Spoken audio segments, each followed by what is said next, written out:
امریکہ کے بد تہذیب صدر ڈونلڈ ٹرمپ نے 7 اپریل کو دھمکی دی کہ آج رات ایک پوری تہذیب ختم ہو جائے گی اور پھر کبھی واپس نہیں آ پائے گی، لیکن اس دھمکی کے صرف چند گھنٹے بعد اندھی طاقت کے نشے میں بدمست ٹرمپ کا غرور خاک میں مل گیا۔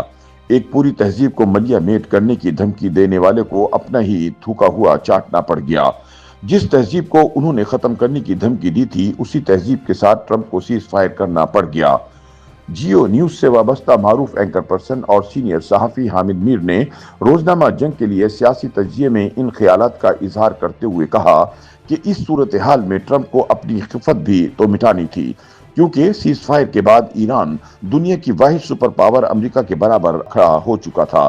ایرانی قوم اس سیز فائر کو اپنی فتح قرار دے رہی تھی۔ ٹرمپ نے بھی 2 ہفتے کا سیز فائر ماننے کے بعد میں جیت گیا کا دعویٰ کرنا شروع کر دیا۔ یہ عارضی سیز فائر دراصل امن کی جیت ہے۔ جیت کے کئی باپ بن جاتے ہیں، شکست کا کوئی باپ نہیں بنتا۔ یہ شکست دراصل نیتن یاہو کا مقدر بنی ہے، جو ٹرمپ کو گھیر کر اس جنگ میں لایا تھا اور دونوں نے مل کر 28 فروری کو ایران پر حملہ کر دیا تھا۔ حامد میر کے بقول امریکہ اور اسرائیل کا خیال تھا کہ جنگ کے آغاز میں ہی ایران کے سپریم لیڈر آیت اللہ علی خامنہئی کی شہادت کے بعد ایران کی موجودہ قیادت کے لیے ملک کو سنبھالنا مشکل ہو جائے گا اور عوام سڑکوں پر نکل آئیں گے۔ ٹرمپ نے اپنے خفیہ اداروں کے ذریعے بھاری مقدار میں اسلحہ عراقی کردوں کے سپرد کیا تھا تاکہ وہ ایرانی حکومت کے مخالفین تک یہ اسلحہ پہنچا دیں۔ ایرانی حکومت کے مخالفین نے یہ اسلحہ رجیم چینج آپریشن میں استعمال کرنا تھا، جس کے بعد اسرائیل اور امریکہ کی زمینی فوج نے ایران میں داخل ہو کر وہاں ایک نئی حکومت قائم کرنا تھی، لیکن یہ پورا منصوبہ دھرے کا دھرا رہ گیا۔ آیت اللہ علی خامنہئی کی شہادت نے ایران کو کمزور کرنے کی بجائے مزید مضبوط اور متحد کر دیا۔ ایران کئی دہائیوں سے اقتصادی پابندیوں کا شکار تھا اور جس کی ایئر فورس برائے نام تھی۔ جنگ کے آغاز میں ہی ٹرمپ نے ایران کی فضائی اور بحری طاقت ختم کرنے کا دعویٰ کر دیا۔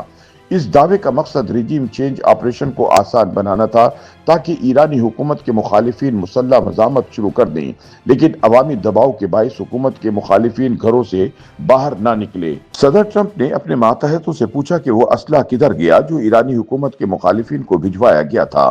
پتہ چلا یہ اسلحہ تو مخالفین تک پہنچا ہی نہیں۔ دوسری طرف عراقی کردوں کا کہنا ہے کہ انہوں نے تو اسلحہ ایران کے اندر بھجوا دیا تھا، لیکن جب امریکی فوج نے ایران میں بچیوں کے ایک اسکول پر بمباری کی تو ایران میں امریکہ کے خلاف غم و غصے کی لہر دوڑ گئی اور رجیم چینج کے لیے حالات ناسازگار ہو گئے۔ ٹرمپ کو اس جنگ کے مقاصد حاصل کرنے میں بری طرح ناکامی کا سامنا کرنا پڑا۔ یہ جنگ پاکستان کے لیے بھی بہت مشکل لے کر آئی۔ ایران اور پاکستان ایک دوسرے کے ہمسائے ہیں۔ دراصل ایران کی شکست کا پاکستان کو نقصان تھا۔ اگر وہاں رجیم تبدیلی کا آپریشن کامیاب ہو جاتا تو تہران میں ایک ایسی حکومت قائم ہوتی جو اسرائیل کے اشاروں پر ناچتی۔ اسرائیل اپنے اتحادی انڈیا سے مل کر بلوچستان میں اپنی مداخلت کو بڑھا دیتا۔ پاکستان کے لیے دوسری مشکل یہ تھی کہ ایران نے امریکہ اور اسرائیل کے حملے کے بعد جوابی کارروائی میں خلیجی ملکوں میں قائم فوجی اڈوں کو نشانہ بنایا اور جن ملکوں پر حملے ہوئے ان میں سعودی عرب بھی شامل تھا، جس کے ساتھ پاکستان نے دفاعی تعاون کا معاہدہ کر رکھا ہے۔ پاکستان ایک طرف ایران پر حملوں کی مذمت کر رہا تھا تو دوسری طرف ایران کو سعودی عرب پر حملوں سے روک رہا تھا۔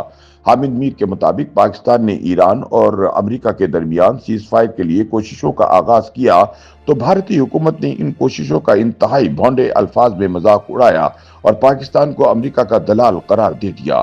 یہ بھپتی بھی کسی گئی کہ ماضی میں امریکہ کی جنگوں کا حصہ بن کر پاکستان نے بہت ڈالر کمائے، لیکن یہ پہلی جنگ ہے جس میں پاکستان کو ڈالر واپس دینے پڑ رہے ہیں۔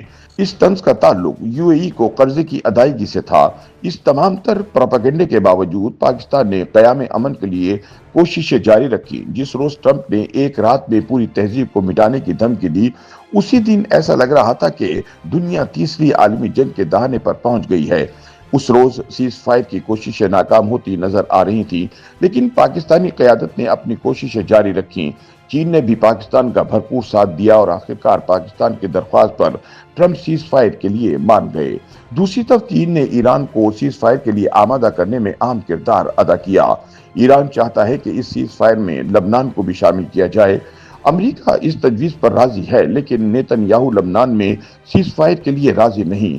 نیتن یاہو کوشش کرے گا کہ کسی نہ کسی طرح ایران اور امریکہ میں سیز فائر ٹوٹ جائے کیونکہ یہ سیز فائر نیتن یاہو کی سیاسی موت ہے۔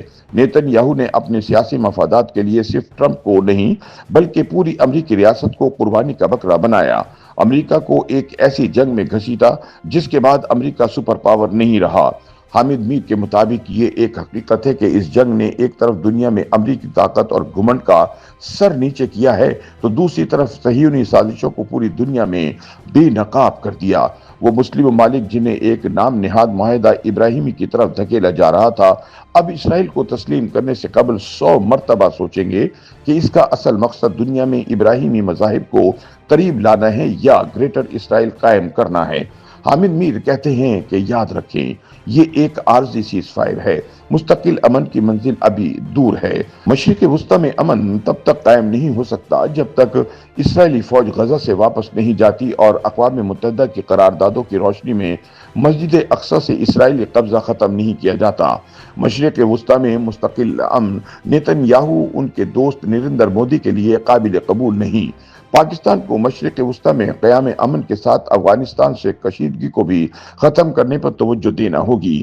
چین کی کوشش ہے کہ پاکستان اور افغان طالبان کے مابین بھی کوئی مفاہمت ہو جائے۔ یہ مفاہمت نہ ہوئی تو افغانستان کے راستے پاکستان میں مداخلت بند نہیں ہوگی۔ اگر ہم ایران اور امریکہ میں مفاہمت کروا سکتے ہیں تو افغانستان کے ساتھ مفاہمت بھی کوئی مشکل کام نہیں۔ YouTube پر گوگلی نیوز دیکھنے کے لیے youtube.com کی سرچ بار میں googly news T V type کریں۔ گوگلی نیوز کے پیج پر سرخ رنگ کے سبسکرپشن والے بٹن پر کلک کرنا نہ بھولیے۔ YouTube پیج پر اپلوڈ ہونے والی ویڈیوز سے باخبر رہنے کے لیے بیل آئیکن پر کلک کیجیے۔ آپ کو ہر نئی ویڈیو کے بارے میں نوٹیفیکیشن موصول ہو جائے گا۔